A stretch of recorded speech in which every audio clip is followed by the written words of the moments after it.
Well. If it isn't us again. If it isn't, I'm Scott Hall. I'm Patrick Daly. And this is I used to work at a bar on Franklin. Man, where have we been? Where have you been? I'm blonde now. That's such a good point. So much has changed. Yeah, we had our mid-season finale that we planned for. And it definitely felt like one. Purposefully did on purpose. The mid-season, well, you know, that's another thing. We were talking about this off pod. We were having an IRL pod without any cameras or microphones. Bitch, you mean a conversation? And we had an IRL podcast episode with no mics or cameras. Yeah. And no live audience.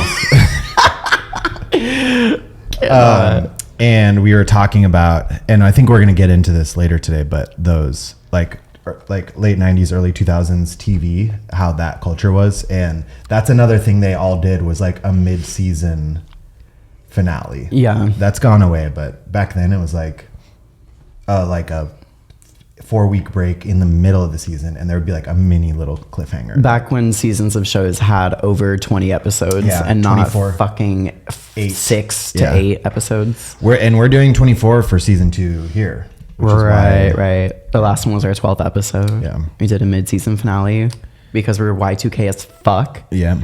I mean, I literally am. Yeah, you sure are. Just found out you're 34, not 33. Right. That was a big... Man, if only we were recording that IRL podcast. That was a big revelation. Yeah, because I'm binge watching Queer as Folk right now. Right. And that ran from 2000 to 2005. And it's gay Sex and the City, for those who don't know. Yeah, but almost, I think it's a little more serious than it is definitely more serious than Sex and the City, but... Also, yeah, isn't Sex and the City gay Sex and the City? Well, yes, but gay men characters instead of instead of straight characters. Women characters written by gay men. Yes, so it's different sides of the same coin. Yeah, straight women written by gay men, and then gay men written by gay men. Gay men, yeah. I think. Yeah, gotta be. Has to be. There's yeah. no way that a straight man is. Yeah, so. It's definitely it's campy as fuck. It's very much like a soap opera almost. It's a product of its time. Yeah, that's the thing. I keep saying like I'm sure it was gagging the twinks and gays like back in the day. It had to. Watching it through the lens like today, I'm like, this is camp, and the plot lines can be very over the top and ridiculous. And Nate told me actually that they get a lot crazier. I just started season 2, and there's 5 seasons. Shout out Nate. Friend of the pod. Yeah. Umki. Yeah, I mean, that show just had to have, I mean, I remember the narrative around it. I was 11 to 16 when that was on the air. And I remember hearing about it, and like, it was controversial as fuck. I can see why, yeah. Because people were just like straight up,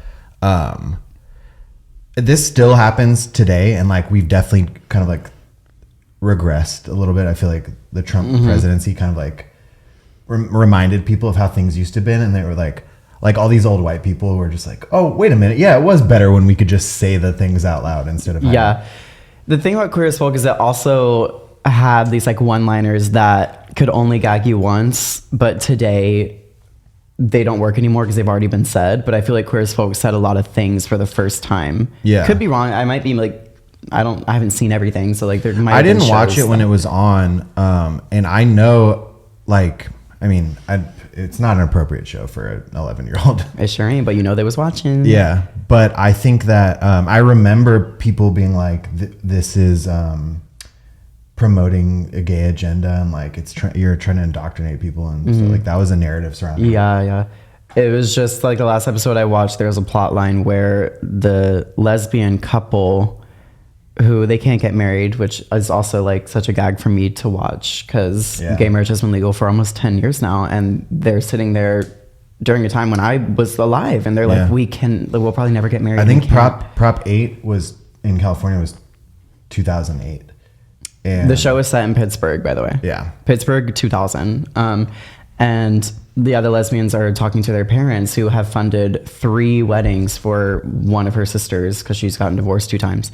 And then they ask for a little bit of money for their wedding, and they're like, no, because your wedding's not normal and it's immoral and all this stuff, blah, blah, Wow. blah. And then the lesbian daughter is like, I realized that I don't need to be like accepted by you. And she said something about like accepting her, and the mom is like, I didn't know I needed to be accepted. And she goes, that's right, mom, you don't, and neither do I.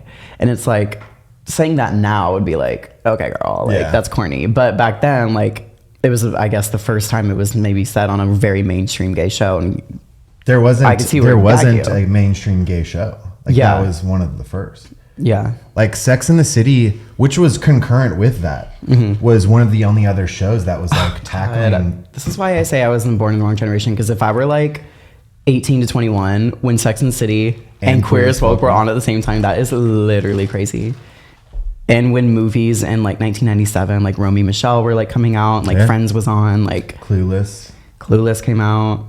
God, yeah. Yeah, I mean, now we just gotta watch fuck ass Saltburn. Like now we got Saltburn, like, and that was when like Britney was releasing, Kylie released in 2001, that her like quintessential album. Like, God, what a time, what a fucking time. Yeah. And like you said, we're Y2K as fuck. We thought the world was gonna end at the stroke of midnight. That too. That one year. Yeah.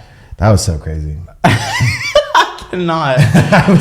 I stayed, like, we were awake. I was awake. I was 11, just waiting to see if the world just fucking if our exploded. infrastructure was gonna collapse. And what was the tea? They thought the computers couldn't. So like whenever they like, what were y'all going through?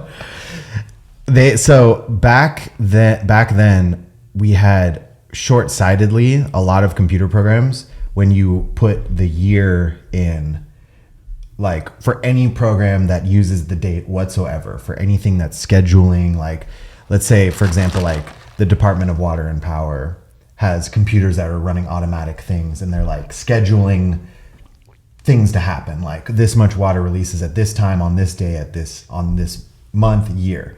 And in those programs for the year, they only had 2 digits. So it'd be like 96, like February 10th, 96, we got to put this much water out. And it's like on Tumblr when you would queue a post to post in like the future. Yeah, exactly. Okay. But now I'm following. Since it's 2 digits, it's going up to 99. And then when it comes to 2000, it was 0, they're going to think all the computers are not going to know what the fuck is going on. It's instead of thinking, the computer's thinking, oh, we're progressing a year. All the computers are going to think we just went back 99 years and we're like starting at this new. And so like the digits for 2000 were 00. Yeah. Instead of what it should have been the whole time is writing 1996, or so that when it hit 2000, it would all go up. That was really the wide. That was the whole thing. Yeah. And like they realized it like that year. Like we could have seen that coming since the dawn of humanity if you just had any foresight whatsoever. Right. But like all of a sudden in 1999, everyone's frantically trying to change codes and like update everything so it uses 4 digits instead of 2. And my dad was one of them. Like he worked for the county and was like a big part of his job for that whole year was like changing codes. And there was like a really big fear that at midnight when it switched, that the computers would all stop doing their jobs simultaneously, and like all the electricity would go out, water would stop running through the pipes. Like it would just be an entire collapse of society. Wow. Yeah, I mean, I've heard of this, but like to my knowledge, I just kind of thought like it wasn't that serious. I mean, as it approached, we kind of got a whole, like people kind of were figuring it out, but there was like definitely a time where, well, and you know people, especially Americans, like we love a good mass hysteria. Well, yes. Like swine flu. Yeah. Luckily, we got a big one like just a year later. We didn't have to wait long. Right. Not even, just a year and 9 months later. Yeah. And we were like, oh, okay. This is what we were hoping Y2K would be. Yeah. They're like, finally. But yeah, that was a crazy New Year's Eve. My mom and dad have like mentioned it to me, and then like, speaking of 90s sitcoms, like Friends mentions it. Like Joey's like, I guess all that Y2K drama was like for nothing. And it's just Yeah, like, it did feel a little silly after the fact. I can imagine. I was 11, so I wasn't like, I was just like, well, you guys are the adults. I guess I believe you that this is something we should be paying. Yeah. But it was funny because like we're in California, and so we got to see New Year's hit all over the world and see that nothing bad was happening. Oh yeah. But yeah, true. We were just like, there was a part of your brain that thought like the moment it hit midnight, the power was going to go out and like people are just going to start screaming outside. Someone should make a movie where Y2K actually like happens. Goes down the way. Yeah. That's such a good idea. Because they made 2012. They made a movie where it's like, we're like, what if that prophecy was real? Yeah, everyone believed the year was the world was ending that year. I wonder. That's the thing. There's got to be a fuck ass movie floating around somewhere where like it happens. But I need a high budget A-list cast. Oh, Y2K is an upcoming American disaster comedy film coming out this year. Produced by Rachel Zegler. No! Oh my god. Produced by Jonah Hill. Not Jonah Hill. I'm fucking dead. Who's directing it? Not A24. Evan Winter, who is like Jonah's. They work together often. Of fucking course, it's an A24 movie with Jonah Hill. The film depicts the projected event of Y2K actually happening while two loser friends crash a high school party in 1999. Look at this. It's having its world premiere in a week. Oh my god. Wait, our minds. Oh my god. How did we just predict a movie that's coming out in a week? How do we just predict a movie that's probably been in production for the last 11 months and is coming out in a week? Yeah, you heard it here first. There's a Y2K film coming out March 9th at South by Southwest. Everyone that listens is like, yeah, we've seen the trailer already. Like, that's crazy. I had no idea. We should, yeah, that's insane. I wonder if there is a trailer. Probably not. If it's, well, because it's premiering at South by Southwest, so that would be, the trailer would come after that, probably. Yeah. Man, well, now I'm excited for that movie. Yeah. The way that you just like spoke this into existence, despite the fact that it's been already been made for quite a while. Wait, what does it go down to the right below that pic? On the last night of 1999, two high school juniors crash a New Year's Eve party only to find themselves fighting for their lives in this dial-up disaster comedy. So, in this world... Oh! I fucking can't... sorry, y'all. We just found out Mason Gooding is in this movie. So is Alicia Silverstone and... The Kid Leroy. And Tim Heidecker. Wait, this is crazy serendipity, though, because a friend of the pod, Abby, is going to a documentary tonight of the Kid Leroy. What? Yeah, some like agent invited her at a bar and the Kid Leroy does not need a documentary yet. What are we going to cover the first 6 months of his career? It's a pre-screening of a documentary. Wait, what'd she say? What a gag. This is so... Yeah, of a Kid Leroy movie. Maybe it's not a documentary. Maybe it's just maybe like a concert movie, like Never Say Never, or yeah. Anyways, there's a lot of synchronicity happening right now, and I just kind of spoke it all into existence myself. We do. Your powers have been... You've been a little off the charts lately. And actually, that's a good segue, because we did jump right into Queer as Folk, but we do need to update people on like what's been going on a little bit in our lives. We're not going to say... Okay, so... I'm not going to get into the details of how you've been wronged, but suffice to say that every time you've been wronged, people get their comeuppance through strong forces of nature. Down. And the name of the podcast is Bar on Franklin. I used to work at a bar on Franklin. Right. As we speak, there's a bar on Franklin. A different bar. Different from the one that we used to work at. Mm-hmm. And you were wronged by someone that works there. And a short few months later, a protest has descended upon this place. And we can just say it because it'll be interesting. Anyone who's listening, like, you can look it up and see these people. That's the live thing. streaming. It's going viral on TikTok, so it's not even like a... Yeah. There's a bar on Franklin called La Poubelle. It's a French bar. It's been there for decades. A long time. And I guess Danny Masterson, it used to be his stomping grounds. Yes. In like the early 2000s. He frequented this bar, and from what I've heard, he would date rape women there. Yeah. That was like his spot to lure women to their dooms, I guess. Yeah. And because he's a convicted rapist, and I don't think anyone's at this point denying that he did that. Right. We're now forced to wonder if this is where he was doing it. That's what I hear on the streets, but Yeah. who can be trusted these days? Literally in Hollywood. nobody ever. But the tea is that the owners of La Poubelle are the godparents to Danny Masterson's kids. Mind you, daughters, which is Oh, hell no. right. Don't piss me off. Just a whole other. Don't He's got piss me daughters. off. Yeah, so he has daughters. The owners of this bar are those daughters' godparents.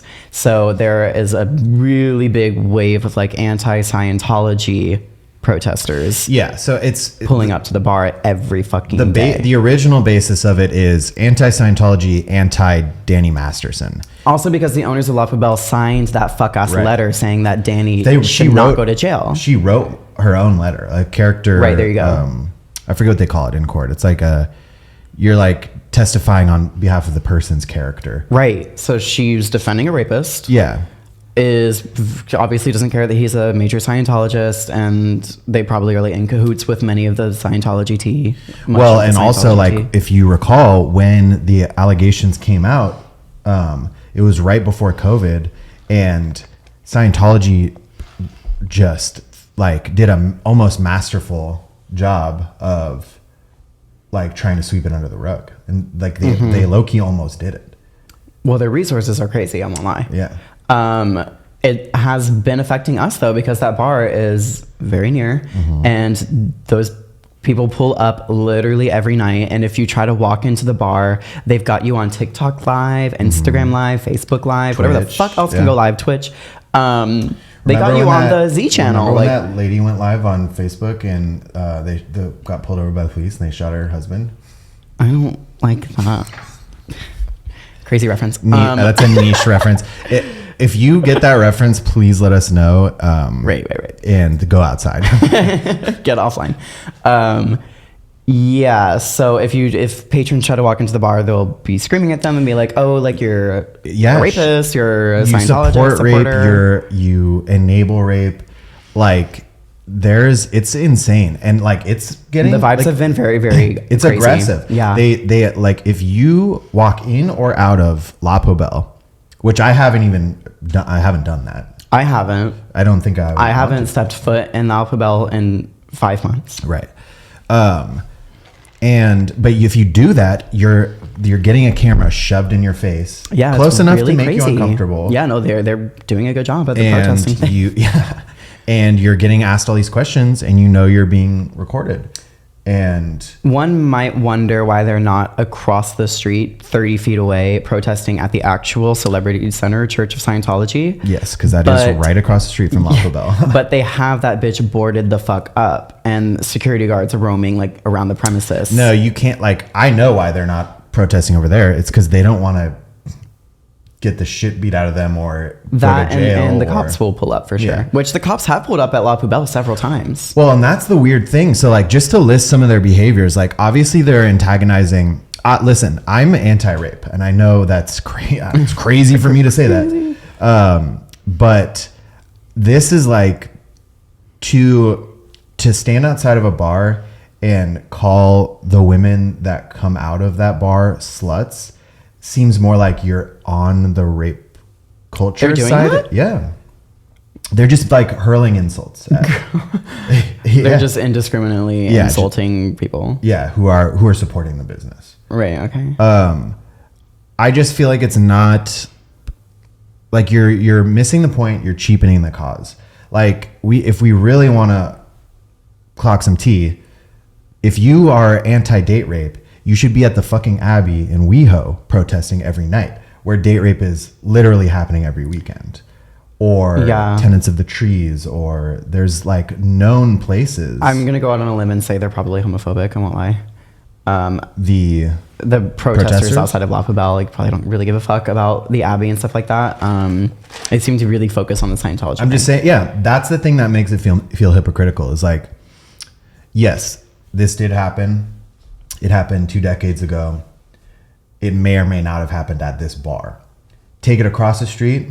Take it to a bar where it's happening right now. If you're really that passionate about that message. Yeah. But it seems like it's not about that message. It's more about anti-Scientology, which is a whole different thing. And you can have your problems with Scientology, but don't pretend it's like this noble cause when really you just want to fuck with Scientologists.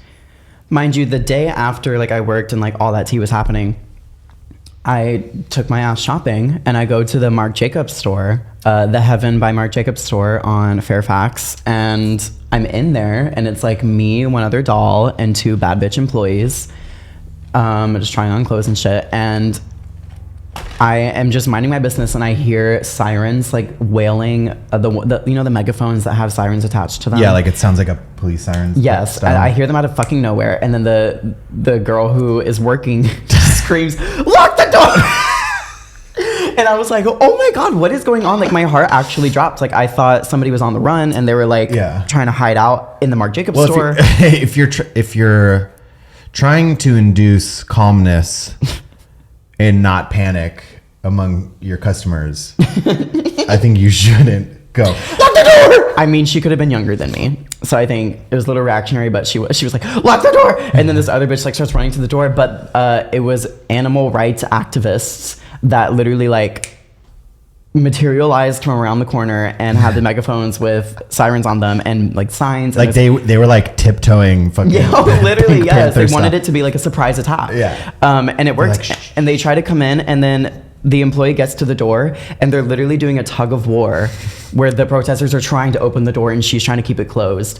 And I literally, like, me and this other random girl who were just shopping, and they were like, should we go? I'm like, gonna start stealing. No, I had my Marc Jacobs bag on me that I bought there like 2-3 years ago, and I opened it and I was like, do I tap into some theft right now? Like, I mean, they seem to be a little preoccupied. And who could have blamed you? I'd be like honest. Winona Ryder. Winona Ryder used to steal from Marc Jacobs, and then she became like their ambassador. So I could have a similar come up. I was like, this is my chance to. Wow. Yeah. Leave it to you to steal. think so far ahead about it. You know, that's how I feel about Erewhon. I shoplift from there, and when we're highly successful from this podcast, we're gonna get like a smoothie deal, and then I'll be able to post it and be like, get the Scott smoothie, or like the used to work at a bar smoothie, and or like this. And then I can post and be like, oh my god, I used to steal from here, and now you can buy my smoothie here. You know. But if it needs to be synchronized with Winona, you need to like get caught though. Oh, that's right. She was like low-key arrested, wasn't she? Yeah. Okay. Yeah. Anyway, they had to let me out through the back because these protesters just wouldn't fuck off. It was just a crazy vibe. There's something in the air here in Los Angeles. No, the vibes have been very. You know what I just realized it is though? Pisces season. It perfectly coincides with our mid-season break.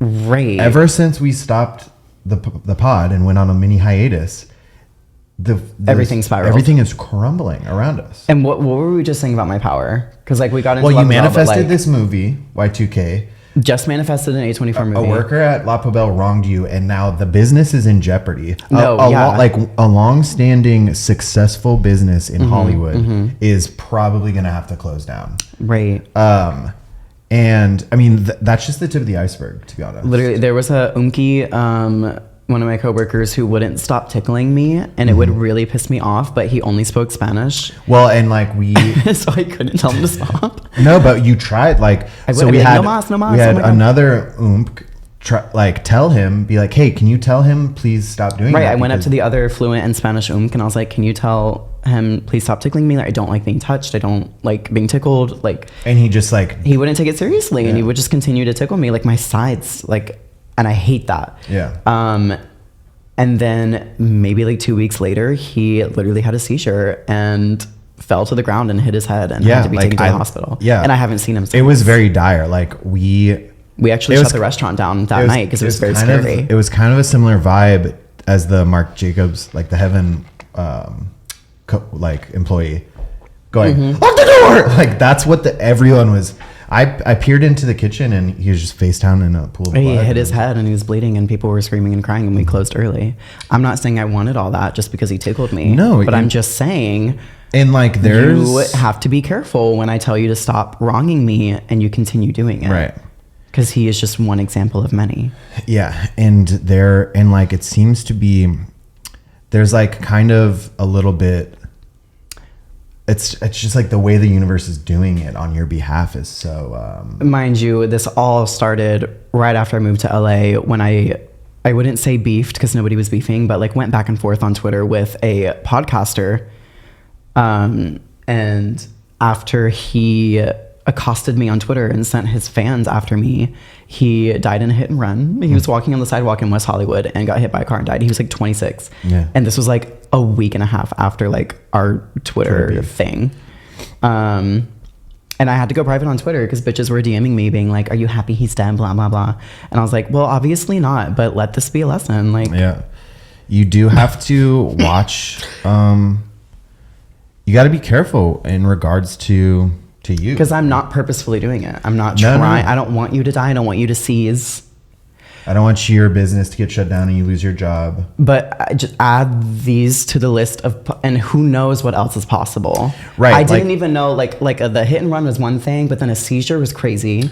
Right. And then like and now losing your job is a whole new one. Right. And the methodology too, like, it's not like, oh, there was a gas explosion at La Poubelle and like, and it's closed now. It's like somehow your control of the universe made like 30 to 100 protesters like come assemble, together like Avengers. Yeah. And like, it's like, do they even have control over it? Because it seems to be on your behalf. It's kind of like I have them on strings and I'm just doing this.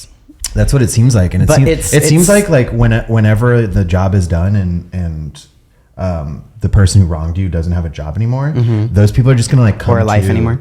Yeah, all the protesters are gonna come to and be like, "What was that?" Yeah, like they're not gonna have remembered any of this. Exactly. It's. So I'm giving a very fair warning. Like, I'm not saying you have to bow down to me, but I'm just saying if you want to wrong me, this is a list of possible things that could happen to you, and who knows what else could be in store. There's no telling. You know? And honestly, I know you probably don't feel this way. I welcome the beef because I just want to keep seeing the ways in which that. Well, yes. Like I said, I don't want anyone to die or seize, but it's like. The proof is in the pudding. So that's an update on you and your powers and our personal lives. Yeah, yeah. Should we review Slut Pop Miami?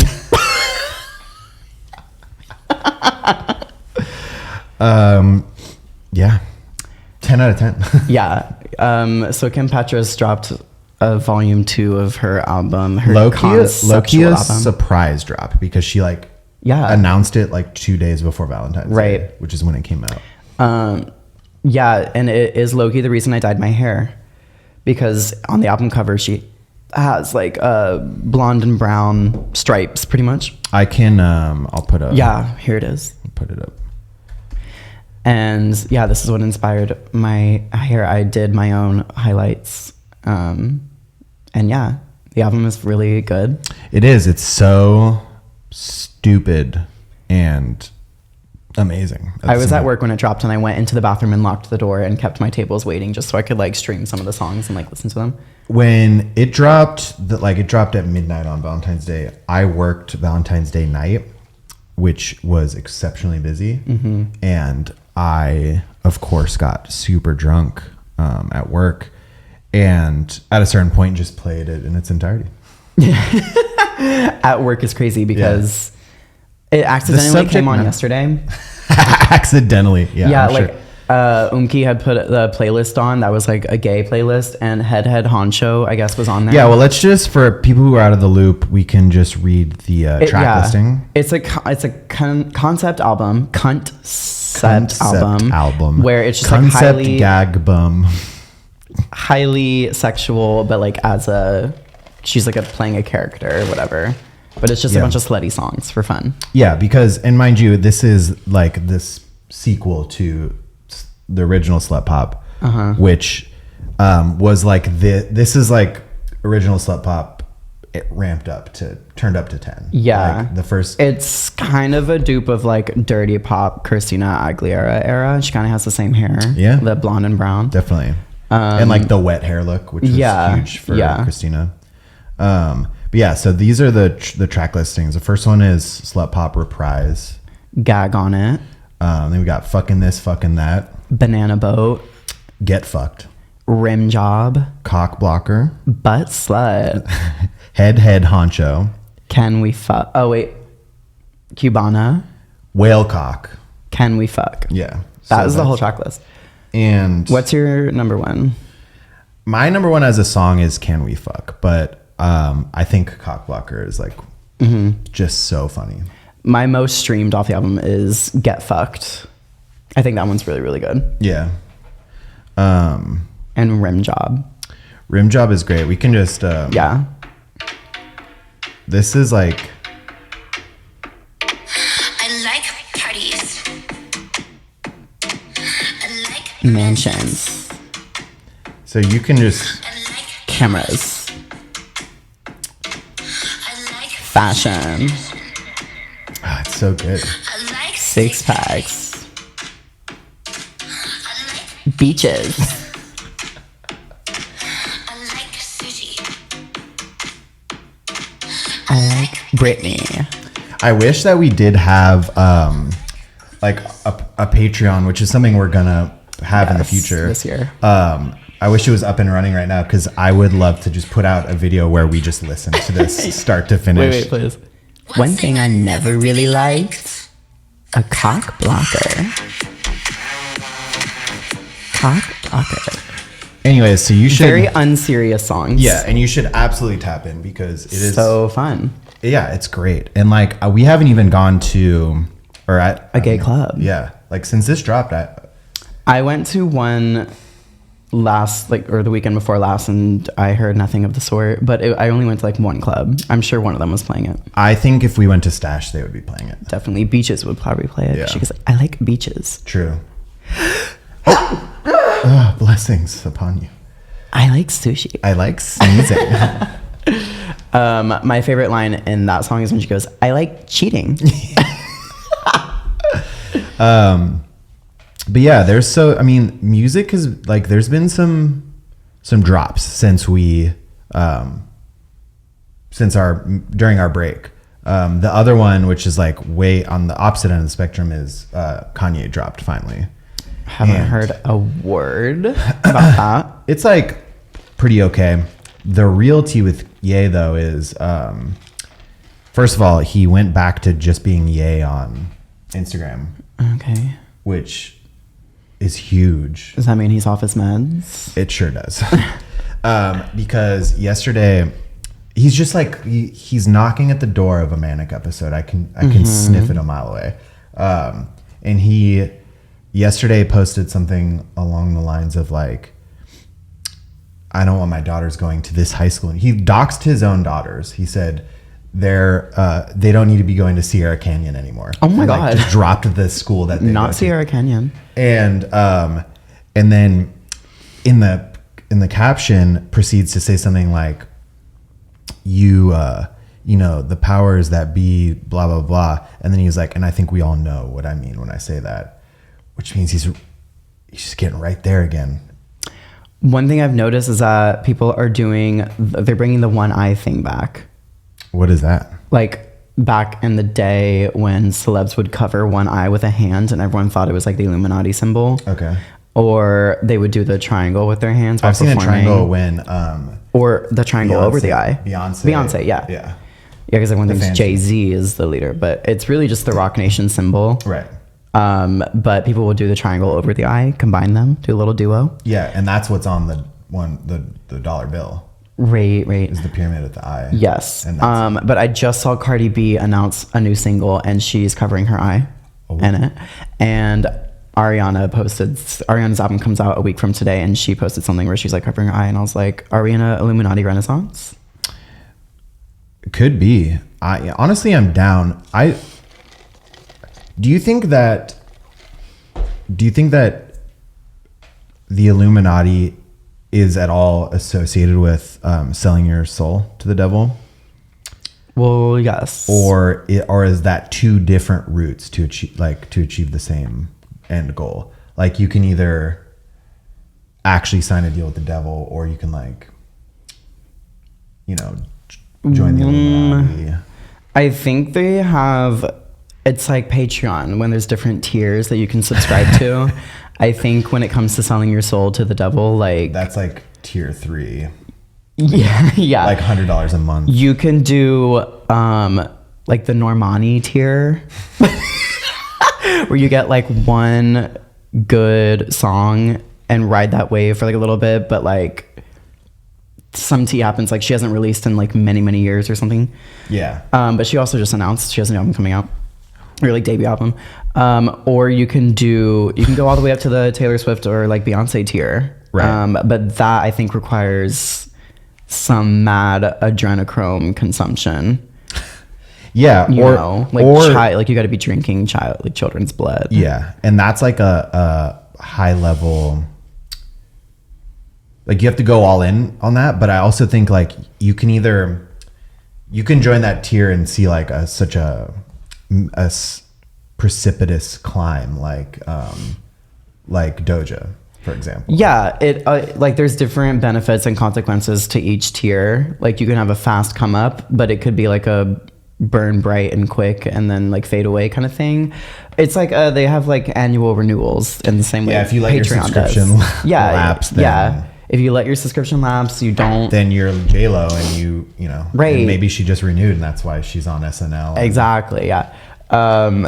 But yeah, if you renew it, and you know you're gonna continue down like the Taylor path or something like that. Yeah. But you're gonna have to keep sacrificing things or having a terrorist attack at your concert. Things like that, so that you can maintain your fame. Yeah. Because if you don't, you end up with eternal sunshine. Because Travis Scott is for sure. Right, because he had the well. Astro World incident. Where he... Just speaking of seizing, that thing we said 15 minutes ago, I just found out this thing about Travis Scott that like years ago, his manager was like epileptic and had a seizure like in the studio or whatever. And Travis just like left him there and then texted him later something along the lines of like, hey man, you're fired. I can't have no manager who like be flopping on the floor and shit. He is so crazy. I just saw this like Reddit thing that was like, what are the worst things that like celebrities have done that nobody's talking about? And that was one of them, where it's like things that like celebrities have just seemingly gotten away with. One of them was the Mark Wahlberg. Do you know that story? Low key. Where he like the Molly's Game thing? No, like when he was a kid, he like low key beat the shit out of like a Korean man in like a racially motivated way. Oh, I heard of this. And the guy's like blind for life now. Yeah, I knew this. Like he was underage, so he like did a short stint in juvie and then is out. Literally what goes on. Right. That's the Illuminati at work. Yeah. And Scientology did their damnedest to do that with Danny Masterson. Right. Also, is this like Caitlyn Jenner, like when she literally killed someone? Yeah, that type of stuff. Vehicular manslaughter. Yeah, and Matthew Broderick did that too in Ireland. Oh. Ran someone over with his car and never had a single consequence for his actions. And Robert De Niro, this one was news to me, and it's also like I tried to do a little bit of research, and it was like very shaky. I'm sure they made it like that way. Apparently he paid for a prostitute. God forbid. Or like he had a prostitute come over, slept with her, and then when she asked for the money, he like beat her up. And according to her, and like this is what I have seen is like her side of the story from her mouth, she's saying that like she's had severe lifelong problems from like getting beaten up, and like is like she settled with him out of court to receive financial compensation for like the amount of money she's had to spend on her like medical bills and stuff. Oh my God. And like I've never heard that. Yeah, I'm and, sure they and Robert De silence Niro is people. 180 years old. And Yeah. we've never heard anything about that. Yeah. No, they silence people. That's Yeah. one of the tiers of the Illuminati, is that you can get goons to silence anyone who tries to raise their tongue against you. Yeah. So what would... Which tier would I subscribe to? Well, what tier are you currently subscribing to that anyone who wrongs you, the universe comes down upon them? Yeah, that's what's scaring even me, because I don't know. You haven't opted into any kind of... It's like, no. I remember one time, maybe like when I was a teenager, I looked up like how to sell your soul to the devil. Yeah. And it was like, There's no good real guide on it. yeah, no, someone made a video where they were like, write out a contract and then like, you know, prick your finger and stamp it with blood. And I was like, oh, that just kind of seems like a lot of work. Like I was like, isn't he kind of supposed to come to you? Like, Yeah, like in your moment of weakness? Isn't me having this thought simply enough? I know. I thought he came to you in a moment of vulnerability and weakness, and that was when you And had like like preyed on you a and took advantage. yeah. That was when you had like a Faustian bargain with him, because Right. you're like at your fat, nastiest, and brokest. well, perhaps you were, when you were in high school, you weren't at your fat, nastiest, and broke. That's the thing. But I feel it coming. You know. When this podcast takes off overnight, y'all know what the fuck time it is. That's all I gotta say, because I'm fucking ready to. Like, I'm getting dangerously fat as we speak. And I'm getting dangerously broke Yeah. and nasty at the same time. Yeah, between the two of us, we have enough. We've hit enough of a valley in our lives that the devil should be knocking. We at our have door. enough debt. I have enough cum on my bed sheets. on And- your trackpad on your computer. In fact. Oh yeah, Yeah. the mouse pad on my computer had like cum on it. Yeah. And then when you see me hosting SNL and Kim Petras is the musical guest, You'll know. and they exactly. reference clips from this podcast of me asking, no, You can say it. Oh, you can no, say no, it, and no, I'll no, bleep you it. can't. Yeah, you can. of me asking if How?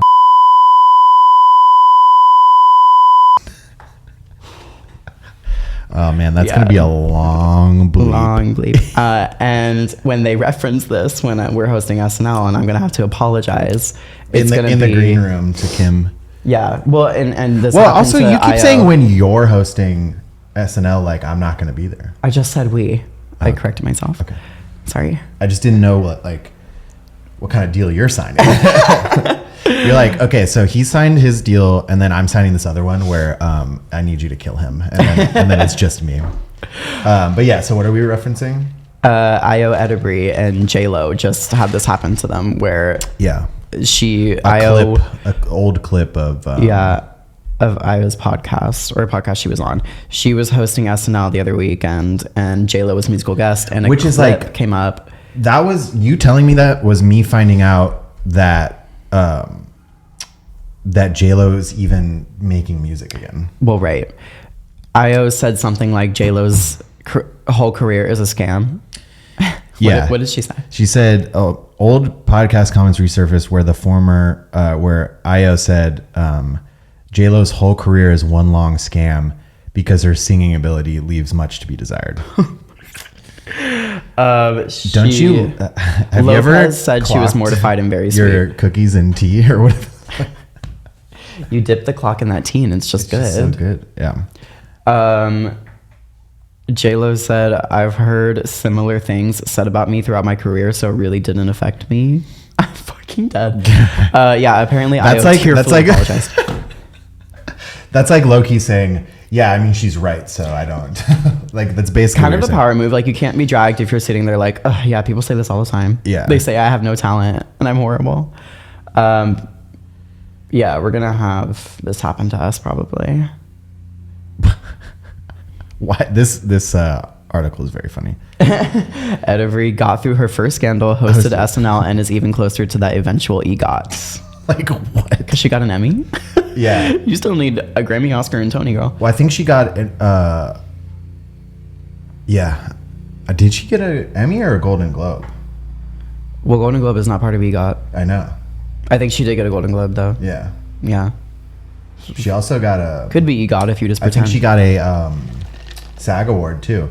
So let's come up with a different. That's Golden Globes, SAG awards, People's Choice Awards. Yes. Like an EGOT, but way worse. People's Choice Awards, we have P. Golden Globe is G.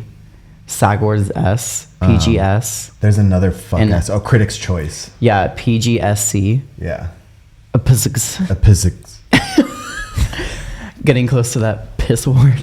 The Piss and Shit and Cum Award. Ew. But anyways, yeah, that's the joke that we were making about us and Kim Petras. I do have to be honest though. I like Slut Pop Miami so much that I think that this is like the beginning of Kim's career arc that could very well lead to her being the musical guest on SNL. Hopefully, yeah. And maybe, hopefully, winning a Grammy of her own without, like, on, not that she didn't deserve it, but like to have her be the. Yeah, I don't know how likely that is given the politics of the scammies.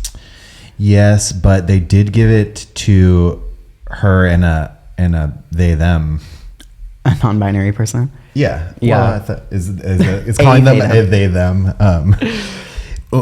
Comes up to me and goes, "You know what? I just realized I've never seen a good-looking they them," and I was just like, "You can't say things like that." And he was like, "No, look at my TikTok feed," and just showed me. That's not.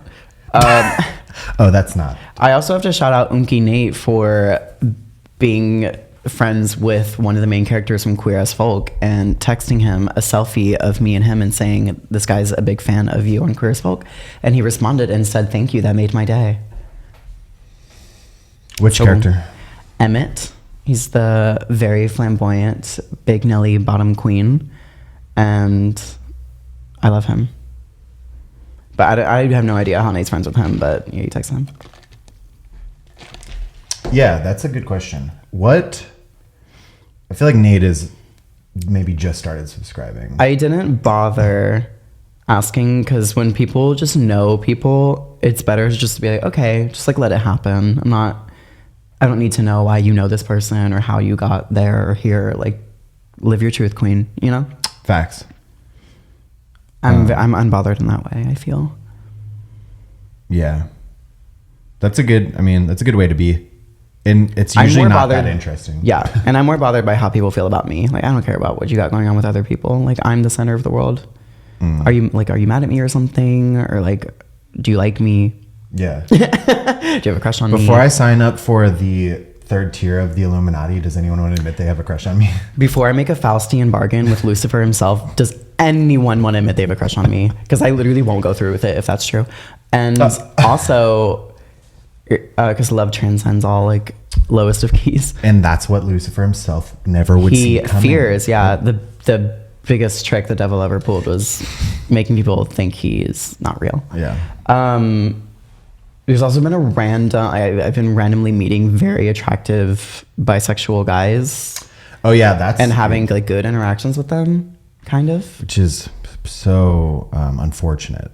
Mad unfortunate. One of them, I met one and he had a boyfriend, and I met the other and he had a girlfriend, and they were both bi. This was in like the past 2 weeks.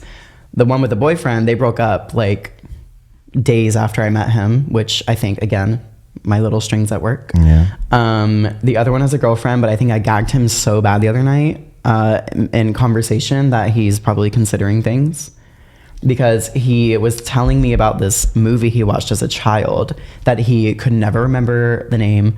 He was like, I've told so many people, no one ever knows what I'm talking about. Searching for as long as he's 24.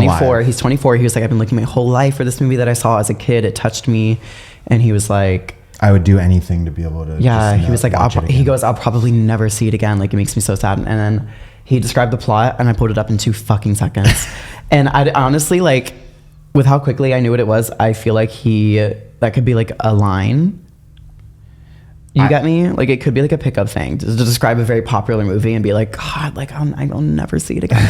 And then someone like knows what it is, and he's like, oh my God. I saw this movie when I was a kid. It was like, and I've never been able to find it again. It's like there's these wars in space, like these Star Wars.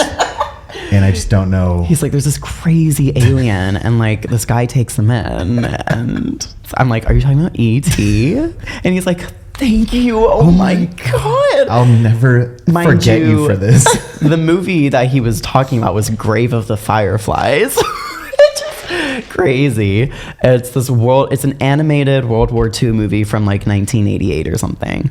Animated, but like kind of like anime style. Yeah, not anime, but like the Japanese style. It's in the vein of Studio Ghibli and Miyazaki films. Was that right? Was it 88? Yep. Yeah, very sad movie.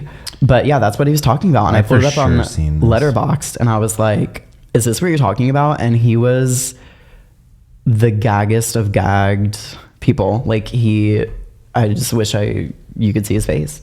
Yeah. And he looked like Matthew Lillard from Scooby-Doo and Scream. We'll put the picture up of him, I guess. He kind of gave that, but younger. Yeah. No, you showed me. I can verify his snatchness. But yeah, I mean, things. I don't know. When you tell stories like that, I feel like we're moving further away from this Faustian bargain. Because like, why? Because like, how are you supposed to be at your fattest, nastiest, and brokest when many bisexual men want me? Yeah. Mind you, none of them have confirmed they want me. Right, and mind you, this man that we're speaking about does have a girlfriend. He literally has a girlfriend. This is why I say like I live in my delusions, and hopefully the devil will just show up. Do I contradict myself? Very well then. I contradict myself. I am large and I contain multitudes. I'll say bisexuality isn't real, and then validate a bisexual man the next hour. Yeah. I don't. We just gotta stay up to date on this one. I want to hear. When you guys watch Grave of the Fireflies together. What then? What then? What's your argument then, Jesus? When the devil's knocking at my door and I'm like, I'm watching Grave of the Fireflies with a bisexual taken man. Like, I'm in my bag right now. Yeah. Not now, devil. This is classic Scott behavior. Like, let me have a second. We'll see what the fuck goes on. Yeah. And there's some other, man, I wish we could. Oh, there's been so that much. guy. Yeah. There's been like such a, during our there's another secret third guy that I'm just not even going to get into. just trust that an entire melodrama has played out over the course of our like 3-week mid-season break here. Yeah. The highest of highs and lowest of lows have taken place in such a brief and all surrounding a. It's been 3 weeks. I think I've met a different bisexual guy who toys with me in some way, like every week. Yeah. Because there's been 3 and it's been 3 weeks. Yeah. Yeah. Wouldn't have it any other way. Yeah. I wish I loved myself. Wish I had an ounce of self-respect. You're getting there. You're trending in that direction. Because I gave up on one of them. The one that just did nothing but make it so clear. I saw this tweet that was like, when I say situationship, I mean someone that I had an obsessive crush on and I let them disrespect me for like a few months. Yeah. And I was like, okay, so well said. Like, that's exactly the word. That's what happened. Mm-hmm. Yeah, you just let a man just disrespect you and like rob you of any self-worth. That's what I said. It was a manic episode because I came out of it and I was like, what was that? Did you guys see that? Yeah. Did anyone else? He's right behind me, isn't he? Like, it was literally giving that. I kind of opened my eyes one morning and I was like, why have I been randomly obsessed with this guy? Like, when he hears this, it's so over, actually. I don't think he... and he won't because he respects you so little. Literally, that's the thing. Like, he literally will never go out of his way to listen to this. Yeah. And there's a kind of comfort in that fact. Yeah. When will a gay man respect me too much? Yeah. That's why I don't date them. The one gay man that came into your life and just showed you like a glimpse of unconditional love. And I was like, enough of that. Cut this part out, by the way. Yeah. Things would be different if things were different. And that's... I could have said it better myself. Man, fuck you. Are we done here? Yeah, we are. Before I start getting into too personality. Yeah, before we start hurting people's feelings now. All right, thank you for listening. We're back. We're better than ever. I'm blonder than ever. Facts. I'm wearing a shirt that I think I've worn in 3 other episodes. And I just, before anyone says shit, I'm a chronic outfit repeater. And it's that's okay. vintage. And y'all don't see... So piss off. Y'all don't see what's taking place below the fold here because it's different every time. Right. I got these like jorts on. Y'all just don't know. Y'all stay underestimating us. Can I stand on the chair? Yeah. I don't know. Can you? I'm going to show y'all the jorts. Yeah. All right. Here we go. Yeah. Outfit reveal. Outfit reveal. And with that. Oh, okay. Yeah, we gotta go. Bye. Spotify, Apple Podcasts, love YouTube, love y'all. Bye.